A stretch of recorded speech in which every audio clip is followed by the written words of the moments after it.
शहर के एक कॉलोनी में एक बुजुर्ग कपल अंकल और आंटी रहते थे। वह कॉलोनी अभी जल्द ही बनी थी, इसीलिए उसमें 4 से 5 घर बसे हुए थे। इनका बेटा इन्हें छोड़कर अपने पत्नी के साथ विदेश में रहता था, क्योंकि उसकी पत्नी ये नहीं चाहती थी कि वह घर पर रहकर अपने सास ससुर की मदद करे।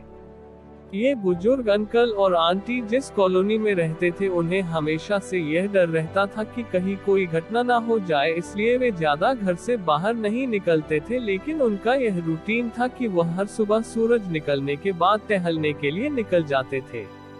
एक दिन दोनों रोज की तरह ही सुबह को टहलने निकले थे। उन्होंने देखा कि एक लड़का तेजी से साइकिल चलाता हुआ जा रहा है और उस साइकिल के पीछे एक फावड़ा बंधा हुआ था, लेकिन उन्होंने ज्यादा ध्यान नहीं दिए और चले गए।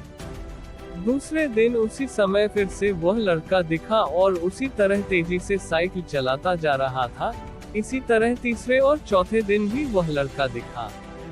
5वें दिन आंटी जी ने अंकल जी से पूछा कि ये लड़का हर रोज सुबह इसी समय तेजी से साइकिल चलाते हुए जाता है। मुझे लगता है कि कुछ गड़बड़ है, कहीं ये लड़का कोई गलत काम करने तो नहीं जा रहा है। लेकिन अंकल जी ने मना कर दिया कि जा रहा होगा कहीं हमसे क्या। परंतु आंटी जी बोली, हमको देखना चाहिए कि हमारे कॉलोनी में कोई गड़बड़ तो नहीं। अंकल जी बोले, ठीक है, अगले दिन हम इस लड़के का पीछा करेंगे और देखेंगे कि ये जा कहाँ रहा है।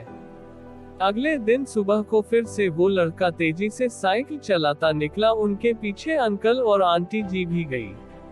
उन्होंने देखा कि थोड़ी दूर जाने के बाद वह लड़का एक पेड़ के पास साइकिल खड़ी कर दी। उसी पेड़ के पास थोड़ी सी खाली जमीन पड़ी थी और उसे वो खोदने लगा।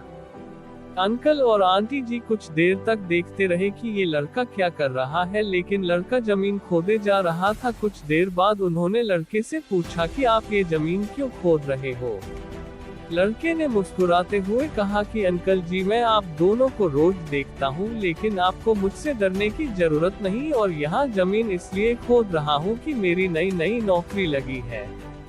अंकल ने पूछा, कहाँ नौकरी लगी है, ऐसा कौन सा काम है जिसमें जमीन खोदनी है।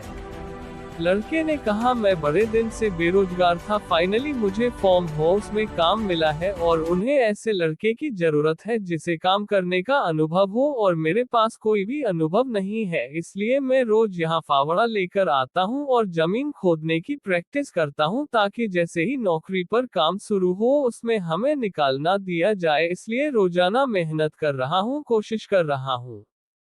उस लड़के की बात सुनने के बाद अंकल और आंटी जी ने लड़के को आशीर्वाद दिया और बोला, बहुत ही बढ़िया बात है, प्रयास ही जिंदगी में सब कुछ है।